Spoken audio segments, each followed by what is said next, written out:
अस्सलाम वालेकुम friends, welcome back to another video. कैसे हैं आप सब? उम्मीद है आप सभी खैरियत से होंगे और आप लोग की दुआओं से मैं बिल्कुल ठीक हूं।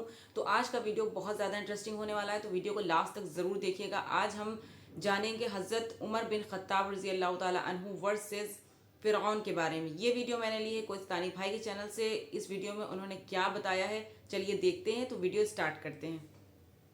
फ़िरऔन जो हजारों साल तक पूरे इजिप्ट पर राज करते रहे, लेकिन अब फाइनली मुसलमान उमर बिन खत्ताब की खिलाफत में फिरौनों के इसी इजिप्ट को हमेशा के लिए उनसे छीनने वाले थे। ये स्टोरी, इजिप्ट की फतह की स्टोरी, बहुत ही इंटरेस्टिंग होने वाली है, क्योंकि आज तक इसे किसी ने एक्सप्लेन नहीं किया। पर वेट, यहाँ पर एक बहुत बड़ा मसला था। खलीफा उमर ये चाहते ही नहीं थे कि मुसलमान इजिप्ट पर हमला करें, क्योंकि इजिप्ट पर हमले से कुछ ही अरसा पहले मुसलमानों की खिलाफत पर एक बहुत बड़ी मुसीबत आई थी, ताऊन।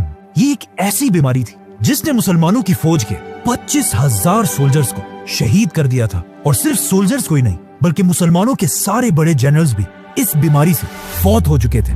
जिसके बाद खलीफा उमर खुद हालात को कंट्रोल करने के लिए मदीना से मुसलमानों की आर्मी की तरफ गए, और वहां उनकी मुलाकात मुसलमानों के नए आर्मी चीफ अमर बिन आस से हुई, जिन्होंने हजरत उमर के सामने एक नया आइडिया, एक नया प्लान रखा कि अब हमें स्लो होने के बजाय फिरौनों के मुल्क इजिप्ट की तरफ जाना चाहिए। लेकिन हजरत उमर इस बारे में थोड़ा कंफ्यूज थे कि अभी अभी हमारी इतनी बड़ी फौज इस बीमारी से शहीद हो चुकी है, और बिल्कुल एक छोटी सी फौज के साथ इजिप्ट को फतह करना बहुत ही मुश्किल होगा। और हजरत उमर को इस बात का भी खतरा था कि ऐसा ना हो कि मुसलमानों की फौज इजिप्ट की तरफ चली जाए और पीछे से उन पर पर्शियन एम्पायर हमला कर दे। लेकिन आर्मी चीफ अमर बिन आस इस सब के बाद भी हजरत उमर के सामने अपने प्लान पर मजबूती से खड़े रहे कि नहीं, हमें इजिप्ट की तरफ हर हाल में जाना चाहिए। क्योंकि अमर बिन आस इस्लाम लाने से पहले मक्का के एक बहुत रिच बिजनेसमैन थे, और अपने बिजनेस की वजह से उनका बार बार इजिप्ट की तरफ आना जाना होता रहता था। तो अब उन्हें इस बात का बहुत अच्छी तरह पता था कि इजिप्ट के लोग मुसलमानों के सामने कभी खड़े नहीं हो सकते। आखिर उनके बार बार कहने पर हजरत उमर ने उनकी बात मान ली और उन्हें इजिप्ट पर हमले की इजाजत दे दी, लेकिन एक शर्त पर कि चलो तुम इजिप्ट की तरफ रवाना तो हो जाओ, लेकिन अगर मेरा इरादा बदल गया तो तुम्हें अपनी पूरी फौज के साथ वापस आना होगा। ये सुनकर अमर बिन आस ने अपनी फौज को रेडी होने का हुक्म दिया और सिर्फ 4,000 की फौज के साथ इजिप्ट के कैपिटल की तरफ रवाना हुए। Now at the same time Amr bin Aas Egypt और हजरत उमर मदीना की तरफ बढ़ रहे थे, और इस पूरे रास्ते में हजरत उमर सिर्फ इजिप्ट के बारे में ही सोचते रहे। और जैसे ही हजरत उमर मदीना पहुंचे, उन्होंने सारे बड़े सहाबा की एक मीटिंग बुलाई और उनसे इजिप्ट के बारे में पूछा कि मुझे बताओ कि हमें क्या करना चाहिए। जिस पर हजरत उस्मान और बाकी सहाबा ने क्लियरली कहा कि हमें इजिप्ट की तरफ जाने वाली फौज को रोक देना चाहिए।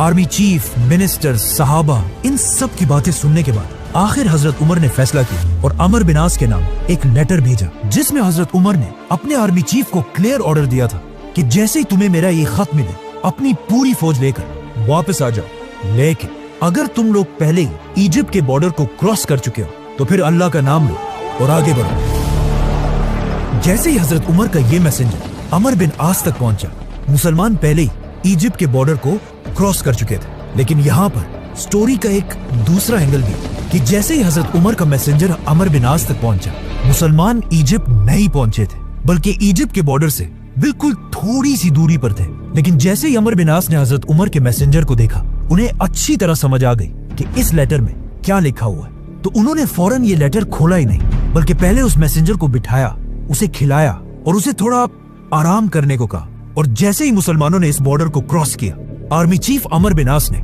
खलीफा उमर के लेटर को खोला और कहा कि अब तो बहुत देर हो चुकी है, अब हमें आगे बढ़ना ही होगा।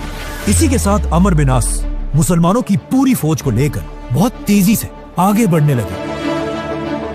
ये सारे इलाके फतह करते हुए फाइनली इजिप्ट के कैपिटल के सामने जंग के लिए रेडी खड़े हो गए, जिसे आज कायरो कहा जाता है। और ये कोई आम सिटी नहीं थी, बल्कि उस जमाने की दुनिया की सबसे पावरफुल सिटीज में से थी, जिस पर पिछले 600 साल से रोमन एम्पायर का राज था, और कोई भी उनसे ये सिटी नहीं छीन सका था। मुसलमानों की फौज ने सीधा आकर इस सिटी के सामने अपने टेंट्स लगाए और जंग के लिए बिल्कुल रेडी हुए, जिसे देखकर रोमन्स ने भी अपनी पूरी फौज को मुसलमानों के सामने खड़ा किया, जिसमें बच्चे, औरतें, बूढ़े सब शामिल थे, ताकि ये करने से मुसलमानों के दिलों में उनका खौफ बैठ जाए बट वो किसको डरा रहे थे? मुसलमानों को? I don't think so. Amar bin आस ने उनकी इतनी बड़ी फौज देखकर अपना एक मैसेंजर उनके पास भेजा और उसे अच्छी तरह समझाया कि तुमने क्या बोलना है। इस मैसेंजर ने सीधा जाकर सारे रोमन्स के सामने कहा कि तुम लोग जानते भी हो हम कौन है। हमने अभी अभी तुम्हारे बादशाह हरकल को बुरी तरह हराया है, तो अब तुम हमारा क्या बिगाड़ लोगे? ये सुनकर वहाँ पर सब हैरान हो गए, लेकिन वहाँ के लीडर साइरस ने कहा कि बात तो सही है। इसी के साथ अमर बिन आस ने फुल ताकत के साथ इजिप्ट के कैपिटल पर हमला कर दिया, लेकिन कोई फायदा नहीं हुआ क्योंकि सिर्फ 4000 की फौज के साथ इजिप्ट का कैपिटल फतह करना इम्पॉसिबल था। इसीलिए अगले 7 महीने तक मुसलमान इसी तरह इस सिटी के सामने अपने कैंप्स में बैठे रहे और आखिर आर्मी चीफ अमर बिन आस को भी समझ आ गई कि अब वक्त आ चुका है कि मदीना में खलीफा उमर से मदद मांगी जाए। हजरत उमर को इस बात का पहले ही पता था कि अमर बिन आस इजिप्ट को बहुत ही लाइटली ले रहा है और उसे जरूर ज्यादा फौज की जरूरत पड़ेगी, तो उन्होंने फौरन 12,000 की फौज इजिप्ट की तरफ रवाना की और इस फौज का लीडर एक बहुत बड़ा सहाबी जुबैर बिन अवाम को बनाया।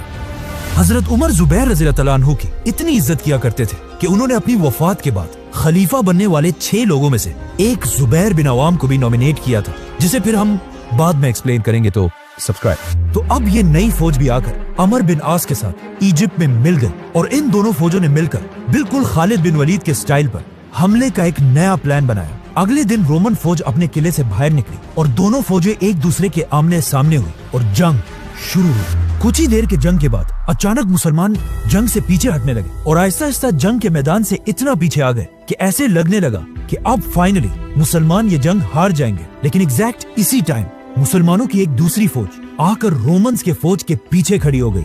ये देखकर अमर बिन आस ने दोबारा हमले का हुक्म दिया। इस तरह मुसलमानों ने रोमन्स की फौज को हर तरफ से घेर लिया और फिर इन्हें क्रश कर दिया। लेकिन इस सब के बाद भी मुसलमान इस सिटी में दाखिल ना हो सके। आखिर एक दिन जुबैर बिन अवाम रज़ियल्लाहु अन्हु ने तंग आकर एक बहुत ही बोल्ड डिसीजन लिया और अपने कुछ ही साथियों के साथ रात के अंधेरे में इस सिटी के अंदर दाखिल हुए और सीधा जाकर मुसलमानों के लिए गेट खोल दी। ये देखकर मुसलमानों की पूरी फौज इजिप्ट के कैपिटल में एंटर हुई और इस सिटी को फतह करके यहाँ के गवर्नर को ढूंढने लगी। But it was too late.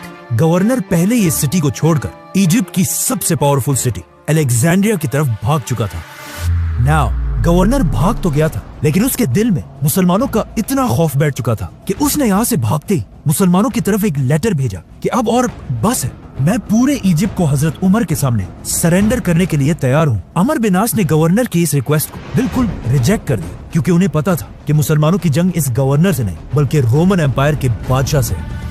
Army chief Amar bin आस ने इजिप्ट के सरेंडर की ये ऑफर एक्सेप्ट तो कर ली, लेकिन जब रोमन एम्पायर के बादशाह हेराक्लियस को अपने गवर्नर के इस सरेंडर का पता चला तो उसे गवर्नर की इस बुज़दिली पर बहुत गुस्सा आया कि इसकी औकात क्या है, इसने मुझसे पूछे बगैर पूरे इजिप्ट को सरेंडर कर दिया। जिसके बाद उसने सारे रोमन फौज को मैसेज भेजा कि गवर्नर की बातों को छोड़ो और मुसलमानों के साथ आखिरी जंग के लिए तैयार हो जाओ। मुसलमानों के आर्मी चीफ अमर बिन आस को भी समझ आ गई कि अब रोमन एम्पायर का बादशाह आखिरी दम तक लड़ने के लिए तैयार है, तो उन्होंने भी अपनी आर्मी को अलेक्जेंड्रिया की तरफ जाने का हुक्म दिया। अब यहाँ पर एक बहुत ही इंटरेस्टिंग स्टोरी है कि जब मुसलमान अपना सामान पैक कर रहे थे और अपने टेंट्स को बांध रहे थे तो अमर बिन आस रज़ियल्लाहु अन्हु भी अपना टेंट बांधने के लिए गए। तो वहाँ उन्होंने देखा कि उनके टेंट के अंदर ही एक कबूतर ने अपना घोंसला बनाया हुआ है और साथ उस कबूतर के बच्चे भी थे।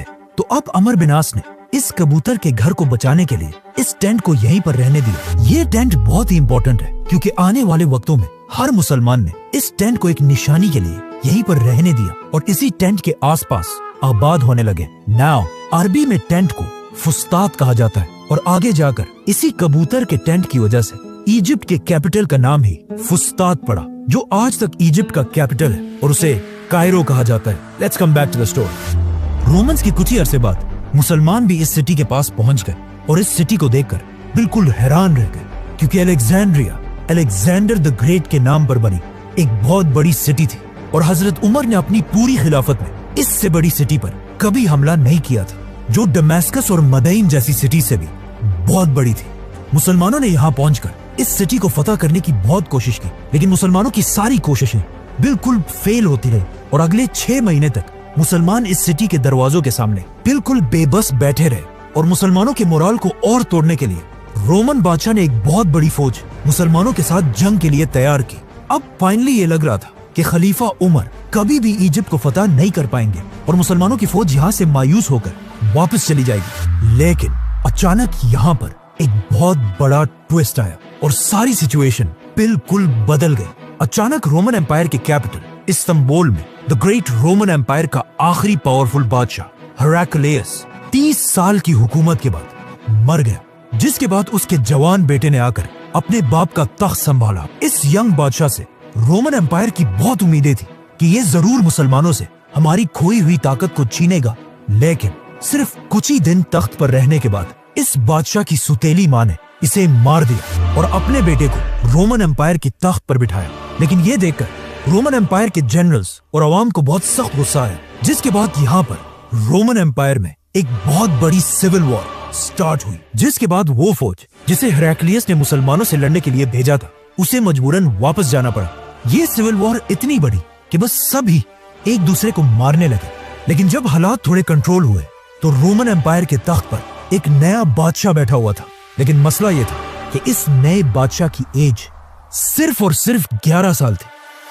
अब आप मुझे बताएं, जब एक 11 साल का लड़का खलीफा उमर के सामने खड़ा होगा तो उसके साथ क्या होगा। खलीफा उमर रज़ियल्लाहु अन्हु मदीना से रोमन एम्पायर की इस सिविल वॉर को बहुत गौर से देख रहे थे और उन्हें समझ आ चुकी थी कि इजिप्ट फतह करने का यही बेस्ट टाइम है। तो उन्होंने फौरन मदीना में एक लेटर लिखा और अपने मैसेंजर को ऑर्डर दिया कि फुल स्पीड ये लेटर इजिप्ट में आर्मी चीफ अमर बिन आस तक पहुंचाओ। ये मैसेंजर दिन रात एक करके बहुत तेजी से इजिप्ट पहुंचा। जैसे ही अमर बिन आस ने ये लेटर खोला, इसमें हजरत उमर ने क्लियर ऑर्डर दिया था कि अम्र फौरन मुसलमानों की पूरी फौज को एक जगह जमा करके मेरा ये लेटर उन सब के सामने पढ़कर सुनाओ। आर्मी चीफ अमर बिन आस ने बिल्कुल ऐसा ही किया और मुसलमानों की पूरी फौज को जमा करके उनके सामने हजरत उमर का लेटर खोला और कहा, है मुसलमानों, तुम्हें क्या हो गया है? तुम पिछले 2 साल से लड़ रहे हो और अब तक इजिप्ट फतह नहीं कर सके। मुझे इस बात का खतरा है कि तुम रसूल अल्लाह और कुरान के बताए हुए तरीकों को भूल चुके हो और बिल्कुल हमारे दुश्मनों की तरह दुनिया की मोहब्बत में खो चुके हो। याद रखना, अल्लाह ऐसी कौम की मदद कभी भी नहीं करता। तो अब मैं तुम्हारे दिलों को मजबूत करने के लिए तुम्हारी तरफ एक नई फौज भेज रहा हूं। तो अब अपनी इन पुरानी हरकतों से बाज आओ और उठो, अपने घोड़ों को ठीक करो, अपनी तलवारें निकाल लो और रोमन से एक आखिरी जंग लड़ने के लिए तैयार हो जाओ, ताकि मुसलमान इजिप्ट को हमेशा हमेशा के लिए इस्लाम के कंट्रोल में ला सके।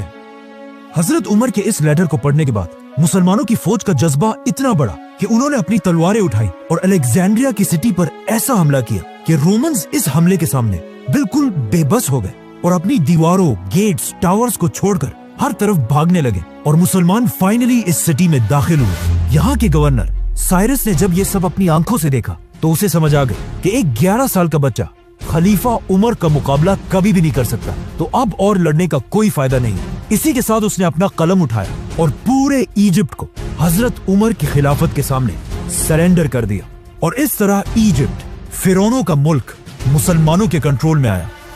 अमर बिन आस ने इजिप्ट फतह करने के बाद सबसे पहले एक मैसेंजर जल्दी हजरत उमर की तरफ रवाना किया ताकि वो उन्हें इजिप्ट की फतह की खबर दे सके।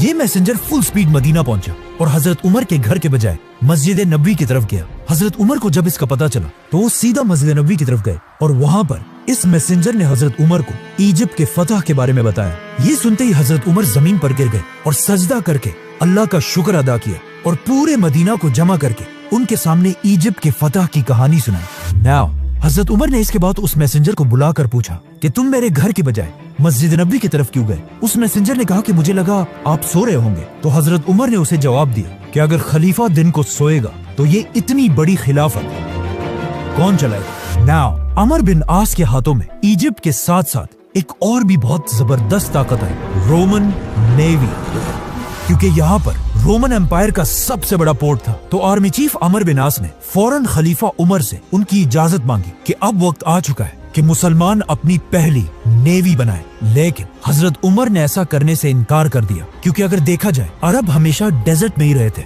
और उन्हें समंदरों और कश्तियों का कोई एक्सपीरियंस नहीं था और इनके मुकाबले में रोमन्स इस सब के चैंपियंस थे। तो हजरत उमर को पता था कि हो सकता है समंदरों में हम रोमन्स का मुकाबला ना कर पाए और हमारी सारी फौज डूब जाए। तो अमर बिन आस नेवी का आइडिया छोड़कर अफ्रीका की तरफ बढ़े और बहुत तेजी से लीबिया, ट्यूनीसिया बल्कि अल्जीरिया तक पहुंचे। आखिर हजरत उमर ने लेटर भेजा कि अब और बस करो, हमारी खिलाफत बहुत ज्यादा फैल चुकी है, तो इससे ज्यादा आगे जाने की इजाजत नहीं है। जिसके बाद अमर बिन आस मुसलमानों की पूरी फौज लेकर वापस इजिप्ट में अपने नए कैपिटल फुस्तात की तरफ आए और वहाँ उनकी मुलाकात कुछ बहुत ही अजीब लोगों से हुई, जिन्होंने उन्हें बताया कि ज्यादा खुश होने से पहले ये बात अच्छी तरह जान ले कि हर साल दरियाए नील का पानी बिल्कुल सूख जाता है और उसे दोबारा बहाने का रास्ता सिर्फ हमें पता है। हर साल जब भी इस दरिया का पानी सूखता है, हम इस दरिया में एक जवान कंवारी लड़की को फेंक देते हैं और इस लड़की की कुर्बानी के बाद ही दरिया का पानी दोबारा बहने लगता है। तो तुम मुसलमानों को भी